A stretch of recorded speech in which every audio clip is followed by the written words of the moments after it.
I feel like these past several months have been just like one long haul flight. The minute I start to relax on a plane, if I feel a little bump, I remember I'm on a flight again, and I could die at any second. And that's what that's what this feels like to me. Welcome to Deviate with Rolf Potts, where I talk with experts, public figures, and interesting people about fascinating topics that meander off topic. Today, actor and travel writer Andrew McCarthy comes back on the show. You might recall that in Season 1, Andrew and I talked about how travel changed his life, and also what it's been like to be something of a celebrity ever since he starred in movies like Pretty in Pink and Mannequin back in the day. You know, Andrew and I were exchanging emails about this podcast a few weeks ago, and after considering various travel themes for a new episode, I ultimately convinced him to do the interview using what is known as the Proust Questionnaire. I actually discovered this set of interview questions while researching this podcast when, in an attempt to learn how to pronounce the name of Norwegian writer Karl Ove Knausgaard, sorry if I'm still not saying that right, I saw Knausgaard answering the Proust Questionnaire on YouTube and did some research into what exactly the Proust Questionnaire is. I explained this in a bit more detail to Andrew McCarthy in the interview itself, but in short, it's a list of questions that the French writer Marcel Proust first answered as part of a Victorian-era parlor game back when he was 14 years old.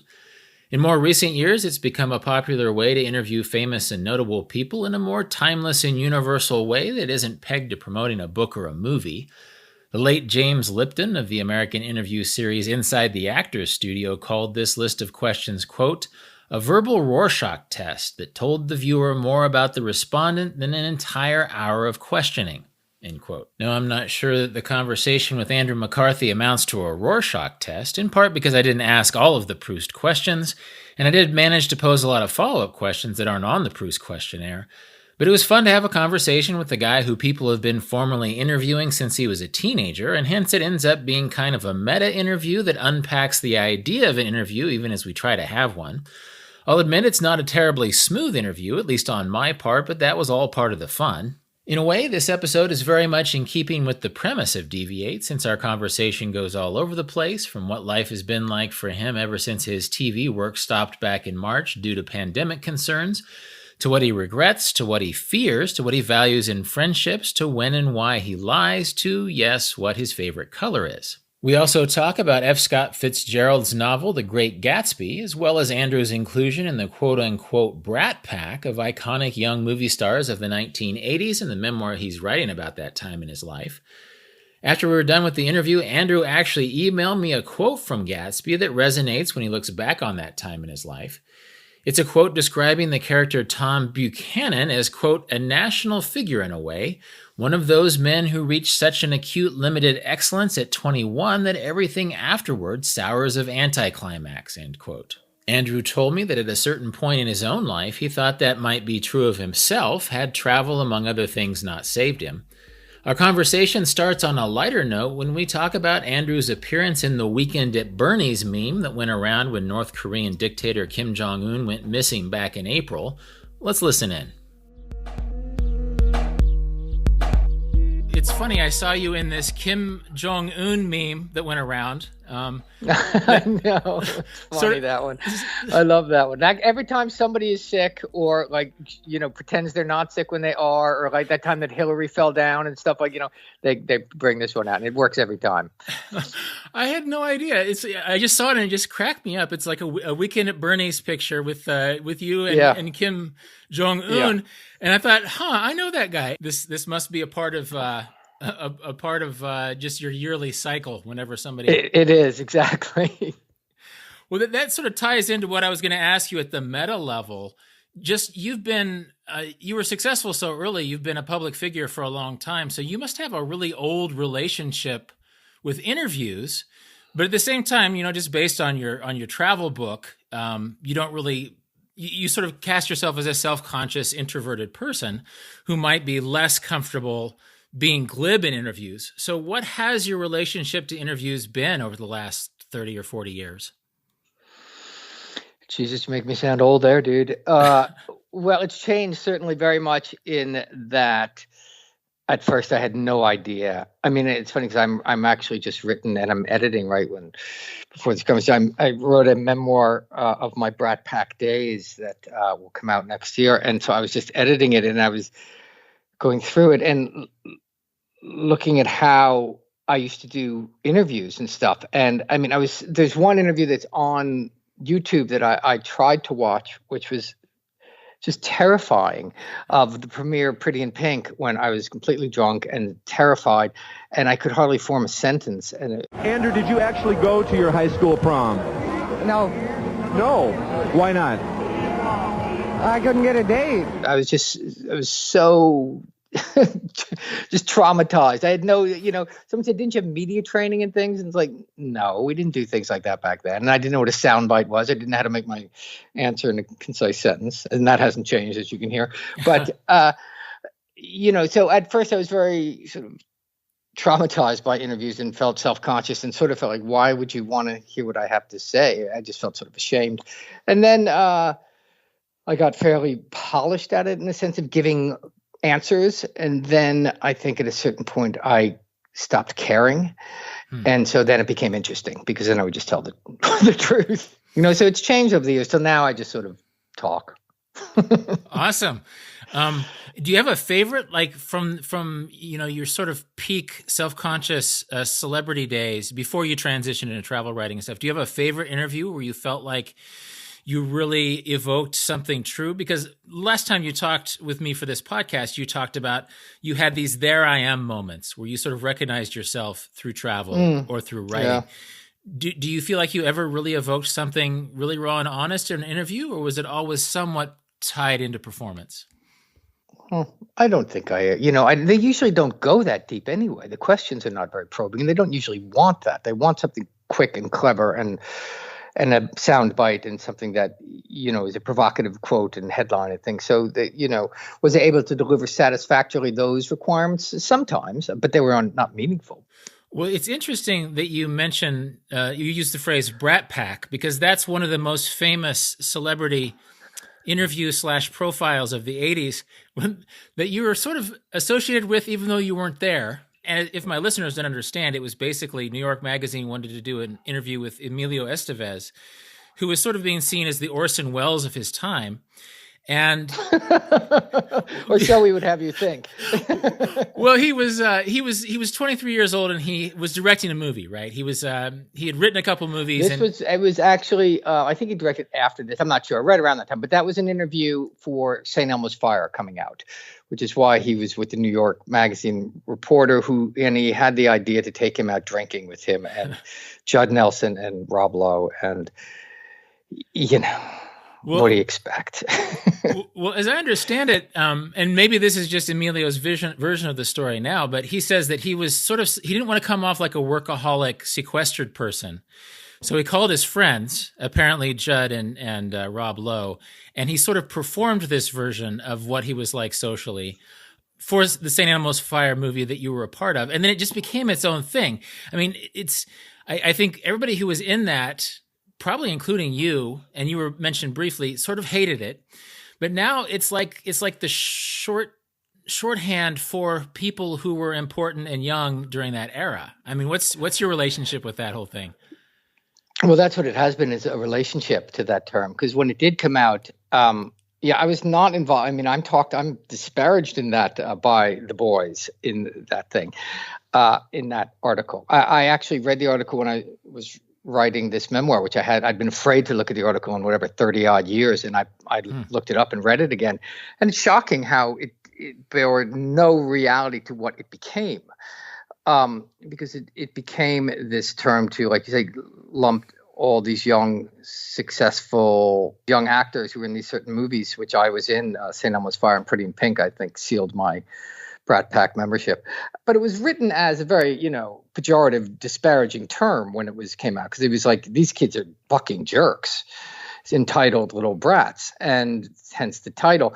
I know some of us who weren't sort of a part of it and then got lumped into it felt like, what the fuck? I've just been blindsided. So I hated it for years and felt it really limited me. But now it's sort of aged like a fine wine, or a wine anyway, to like Gallo.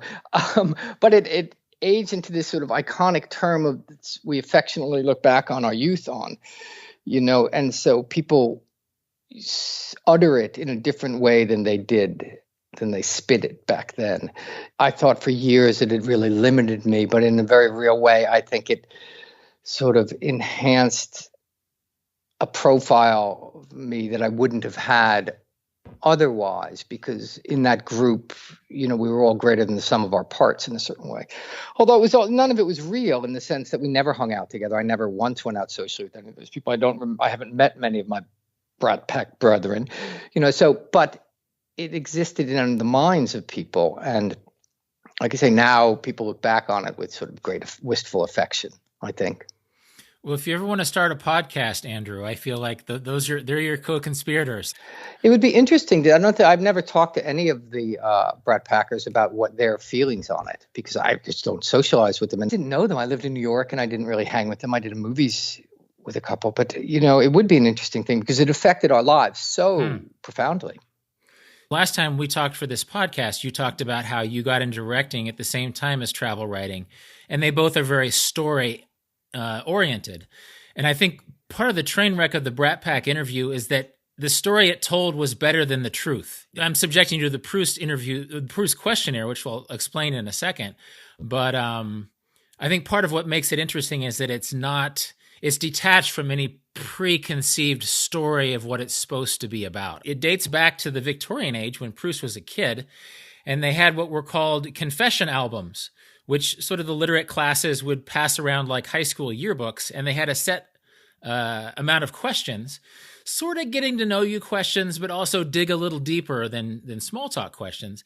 And apparently Proust, when he was 14, answered his questions in such an interesting way that when he was dead, this little confession album became very interesting. And then, like, the intelligentsia of France suddenly found themselves answering the Proust Questionnaire in magazines in the 1950s. And in the 1990s, I think Vanity Fair started asking, like, Joan Didion and Arnold Schwarzenegger the Proust Questionnaire. So I'm going to spring it on you right now, Andrew, if that works for you. Well, if it's good enough for Arnold and Joan, yeah. All right. What is your current state of mind right now? Complicated. It's vacillating, my state of mind. I like we were mentioning earlier, I'm in a beautiful spot in the world. So I'm on a lake. I'm in the country.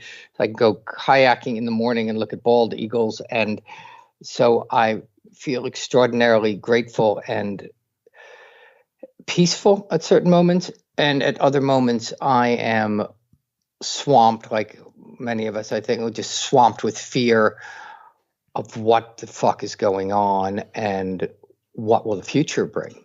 All my work was canceled, like many of us. So I have no work to fall back to go to on a concert, which is where I often locate myself, right, by our work. So I don't have that in front of me. So my mind is left to its own devices, and I'm very aware of its devices at the moment.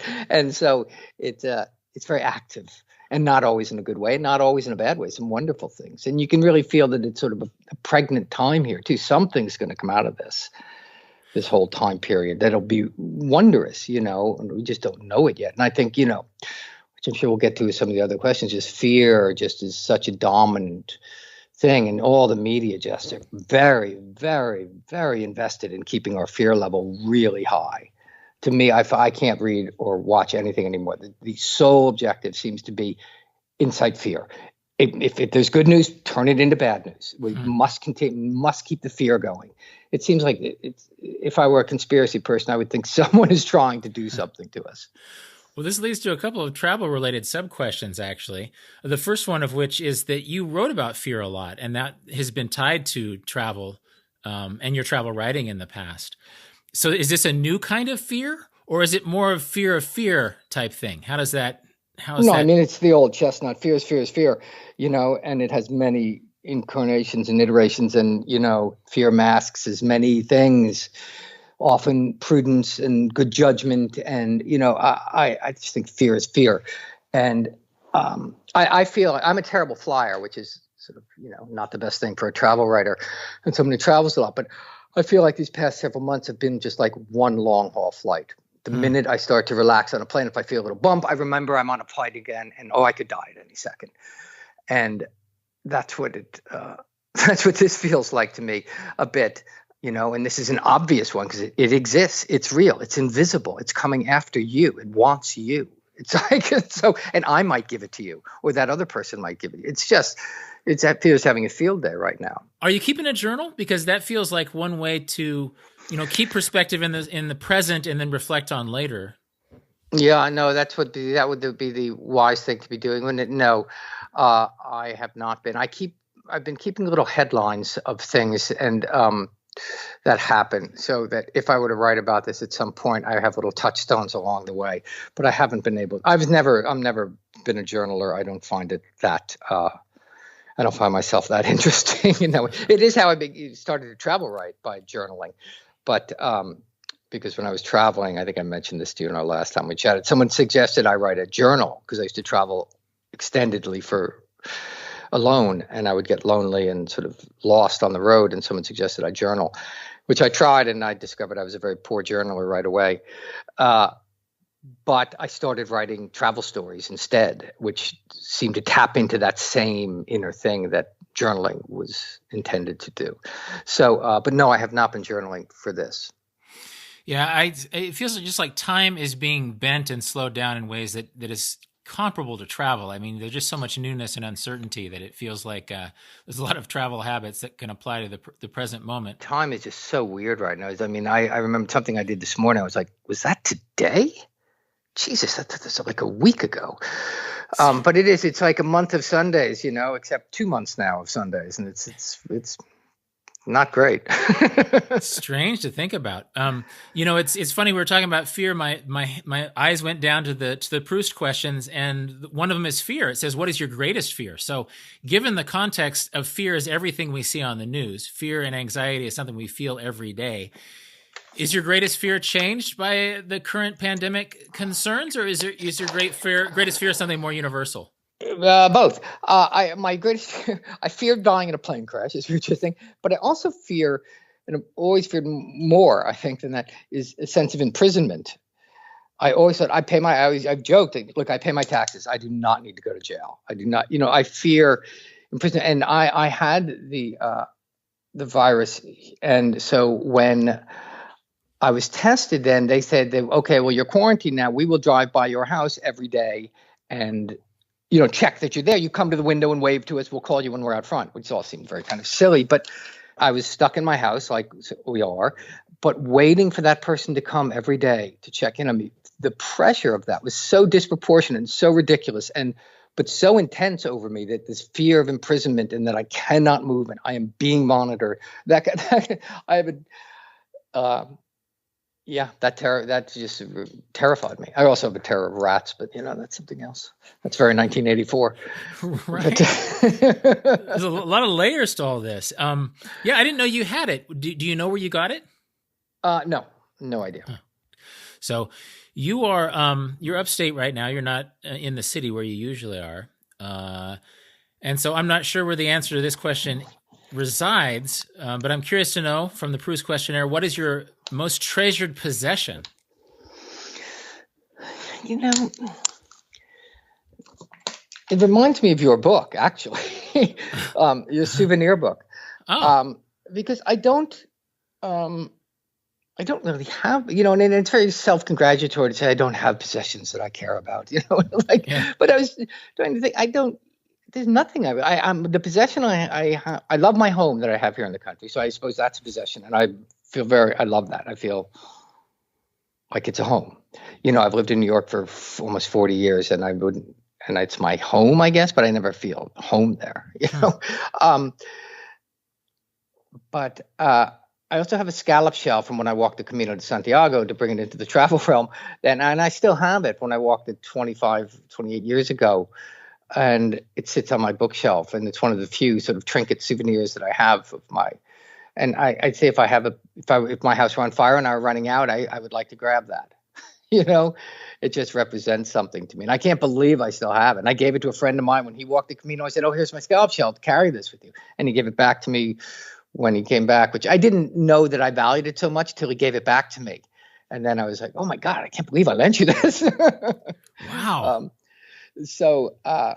I'd say that. Otherwise, I just have a lot of, what's it, that old George Carlin routine, your stuff is shit and my shit is stuff. You know, I have a lot of stuff, you know, but I don't know that I value really any of it. If things are in fire, would I miss anything here? Would I really miss anything? Huh.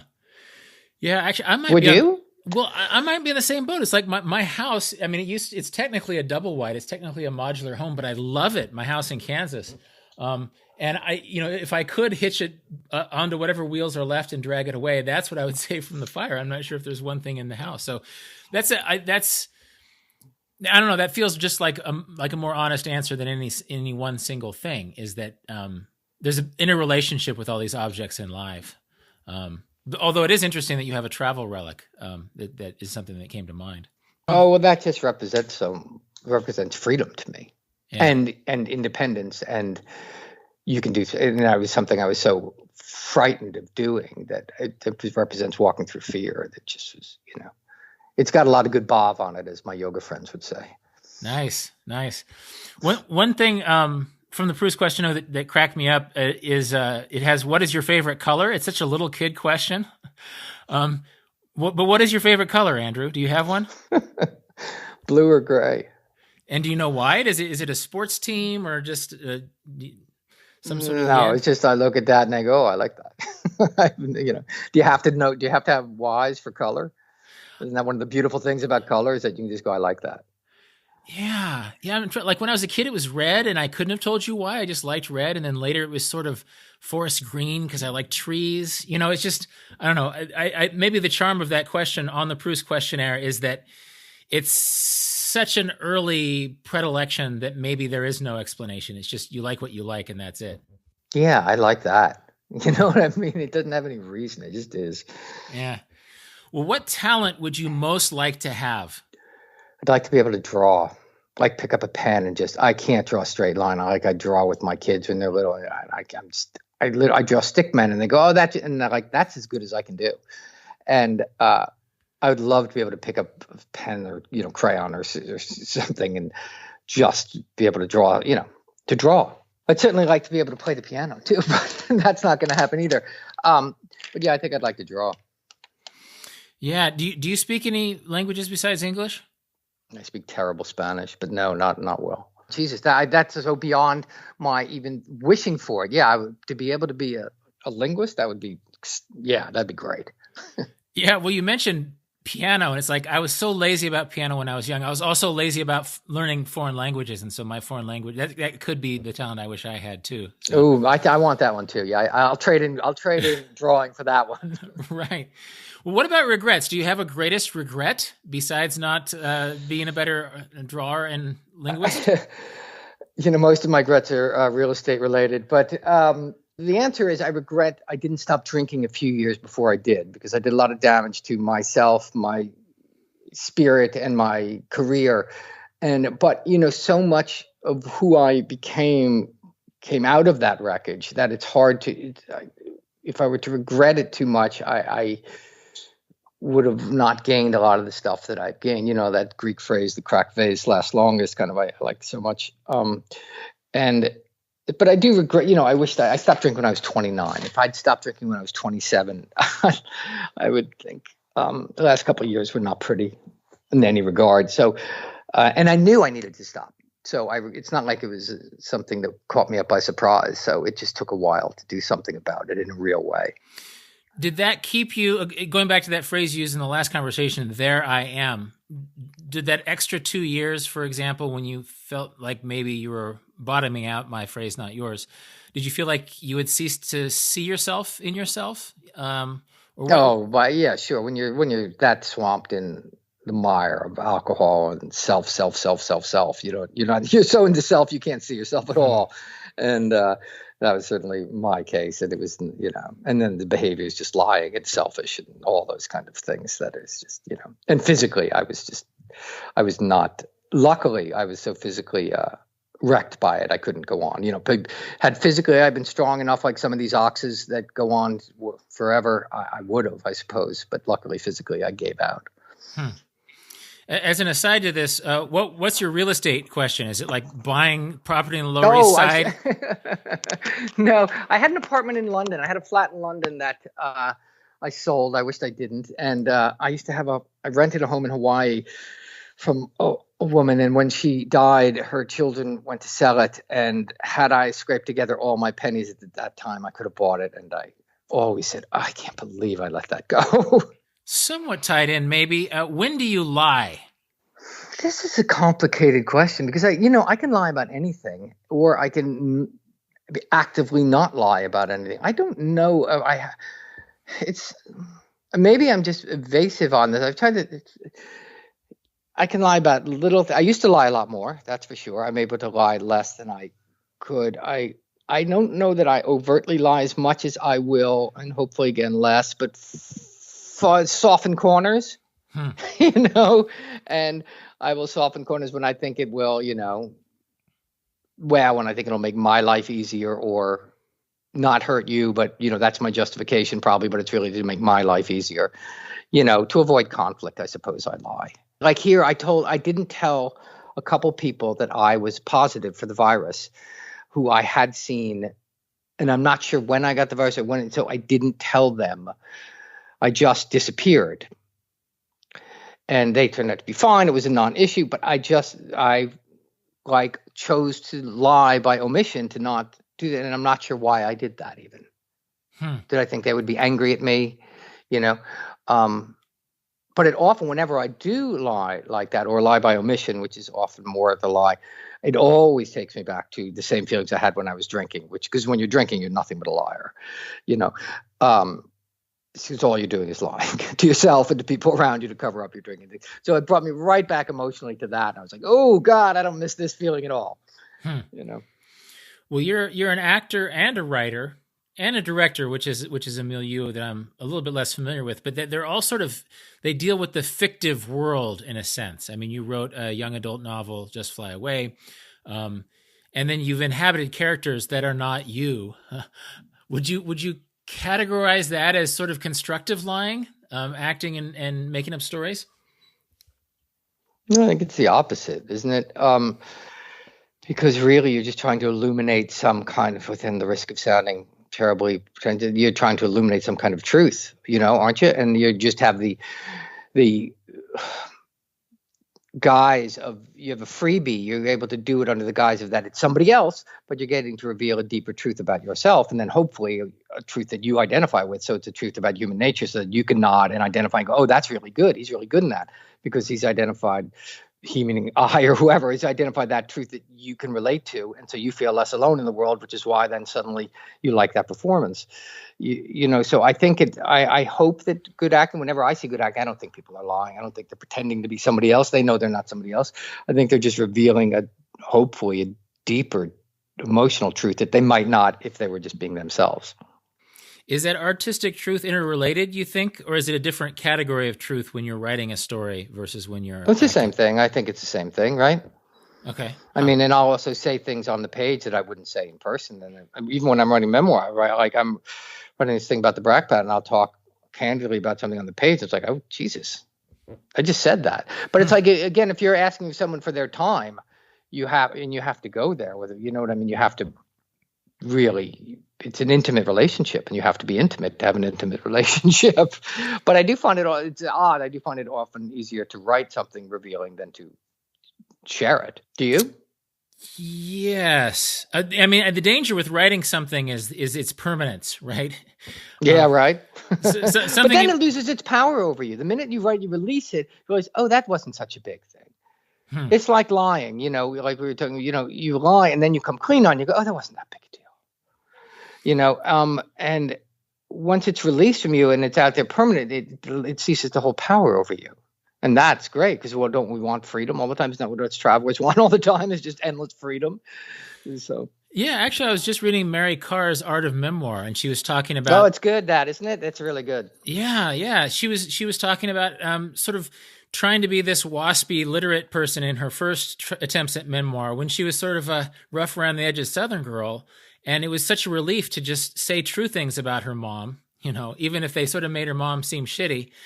Turns out her mom didn't care, and she felt a lot better about it. So that's interesting. That's a good point, I think. Oh, I learned a lot. I learned a lot when what there was in Joan Didion had some line. I don't know what I'm misquoting, but I don't know what I'm thinking until I write it down, or something to that. That if I want to know what I'm thinking, I write. I my first travel memoir I wrote, That Longest Way Home, was largely about trying to wrangle intimacy with another person and the need for solitude, and how do we wrangle these two things. And it vastly changed my relationship to both things when I wrote about it. Yeah, I tell my students this sometimes, that writing is its own form of thinking, and that you can think about writing, but thinking about writing is different than writing, and then the thinking you do when you write is actually a unique form. So that's a good that's point. very true. That writing is its own form of thinking. I never heard that. I like that because it's totally true. I can think about this thing, but then I write it down, and it's totally. And I'm not going to write down what I was suddenly thinking, and that's just usually the launching pad for what you end up writing, isn't it? Yeah. When you write, do you have certain faults? This is a semi-Proustian question because he asks about overused words and phrases. My own is, that's interesting. I'm always saying it in this podcast, usually because things are interesting to me. But are there words that you overuse as a writer or just in real life? In real life, I use dude too much.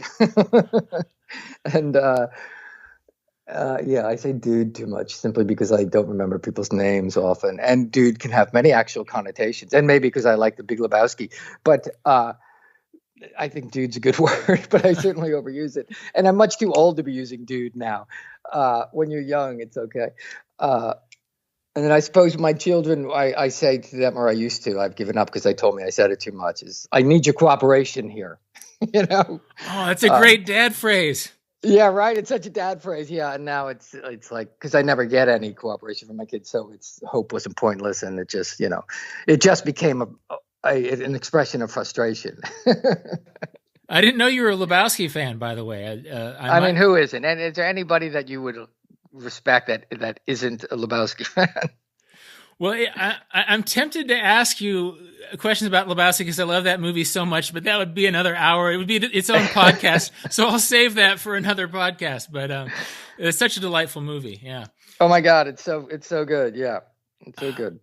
And even from a travel, okay, no, I'm not going to say it. I mean, it's a great LA movie, but I can't go down that rabbit hole, Andrew, or else I will seriously get excited about the Lebowski when in fact, Proust, focused on Proust.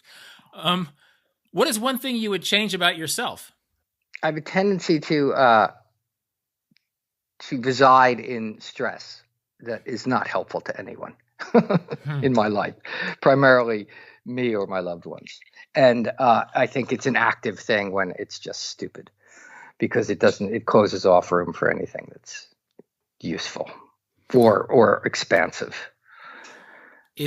Is that a lifelong thing, or is that something that has come with adulthood? That seems to have been something that's come with, the last 25 years of my life. Yeah, I don't remember being young feeling stressed, but maybe I didn't know that's what I felt. But I think that's just sort of comes with financial responsibilities and responsibility for other people's physical safety. Okay. Well, besides height, what do you dislike about your appearance? I don't not like my height. I'd just rather be taller. There's a flap of skin under my chin that I would like to get rid of. I would say that would be the main thing that, you can focus on any one aspect of your physicalness and choose to dislike. And so I think that's where my dislike has gone to. I could have other weird things growing out of my ears and I would never see them. All I see is the flesh under my chin. So if the Deviate audience has any surgeons, we'll give you a free advertisement. But then, it brings up the whole thing. Is like, but would I mess with that? Like, I see a rock star that I used to idolize. Not idolize, because I never idolized, but I really admired his music. It was a big part of my life, his music. And, started getting facelifts and getting stuff done. And I'm like, really, dude? Really? And I can't tell you how much respect I lost for him. And it's not like I understand how a lot of people in movies and whatever, because their face is whatever. But I mean, I never think it looks good personally. I just think people look like they've had surgery. Maybe I've not been able to tell a few times, but usually you can always tell. And I don't think it looks better. It just looks like whenever I see someone had plastic surgery, I go, oh, you don't love yourself very much. That's where I go to. Wow, you're really unhappy. You're that unhappy with yourself that you sort of. Anyway, what do I know? And I'm sure you talk to me in 5 years, maybe I'll have had that thing sucked out and stapled up. Yeah, well, that almost feels like something I've gotten some perspective on from travel myself. That like in India, there's a specific wise time of your life that is old age specific, or in parts of East Asia, where I could be over idealizing Indian culture, but it just feels like they would never think to do plastic surgery because it's an honor to be old. It's an honor to look old. So. Well, it's certainly not in our culture, right? So, what do you most value in your friends? I value the feeling of safety I get with my dearest friends. And it's not that, like my wife sometimes says, why do you like that guy? I go, he's just my friend. You know what I mean? He's not particularly trustworthy necessarily, and trust is, of course, but, he's not particularly. But I have a sense I feel safe with him. I just feel it's like maybe, and I think there's a pattern of having people physically larger than me because my older brothers, I always felt safe with my older brothers, and that's what. But I value that feeling of safety, and when I have that with someone, I forgive many, many other, transgressions or character defects, because I often feel so alone out in the world, which we all do, and that I don't mean that in any bad way. I just often feel alone, and that's often my own doing. But when I have that feeling of safety with people, I relax in a deep way, and then usually they can, because I feel safe in that way, they can make me laugh, and anybody that can make me laugh is, really laugh has my undying affection. Yeah. Do you find that are these people like from a specific time of your life? Yes and no. You'd think, oh, are they all not Hollywood? None of them are Hollywood people, I have to say. Well, no, that's not true. A couple are. But no, they're from, most of them are very old friends, but I've made two friends in the last few years, that one very recently in the last 6 months, and another like 3 years ago, that I was surprised at my advanced years of making new friends of people that I feel that way about. And so that's nice. It is. Yeah. Even in times like this, I've like Zoomed some old friends, just because it's nice. When were you? I have had exactly one Zoom conversation since this all began, and I didn't enjoy it. I don't mind this. I have to say, there's a Tom Stoppard line. I think he said that this is all great. This social isolation without social judgment, or without social repercussions. I have no issue with a lot of the isolation. I enjoy a lot of it. Are you reading? Not as much as I would think I would be. I reread a couple of my favorite books, which was very comforting. I reread Great Gatsby, and I reread a book called Stoner by John Williams, which is probably my favorite book. So I reread those, and that was really and I reread the book that got me to walk across the Camino de Santiago, which I hadn't read since I read it when it came out in 1993 or so, and that's what sent me walking across Spain. And because I had the notion that I would walk across Spain again when this came out, because like we said earlier, my work won't start up again for a couple months after we're sprung, and because of fear, there's been so much fear ever present here. And what I discovered when I walked across Spain was that liberation from fear. And I just thought, what a good time to go back and do that again. And I'm like you are, I'm sure, just itching to just hit the road. And I would love to go see what, Spain was very hard hit. And I would like to go to those small villages and see what's happened. So I may, next time we speak, have walked across. I hope I go. Yeah. I got all my maps again and everything, and I was like, it was very exciting to sort of sit and plot this again. Well, I hate to be too vocational, but that could almost be a book, like the post-pandemic Camino Could be. Is it Jack Hitt who wrote the book that you read? Jack Hitt's book, yeah, exactly. That could be your version of a Jack Hitt book that's part travel and part sort of where are we in history. That's what the best of travel books do, isn't it? They place you. They're a real draft of first person history. That's, I think of value, because history is always written by these people that weren't there, and so you get sort of this first draft of something, and sort of on a human level. And I think that's what Paul Theroux's books, some of his books did very well. They really capture a moment in time and place that official history does not. You mentioned Gatsby. I also read Gatsby during the pandemic. Oh, did you? Yeah. How'd you like it? I was delighted with it. It was, and I'm curious to know what you think, but it was the fourth time I'd read it. And it was like once per decade. I read it when I was a teenager, didn't remember nothing. And then each time I read it, I think I appreciate it a little bit more.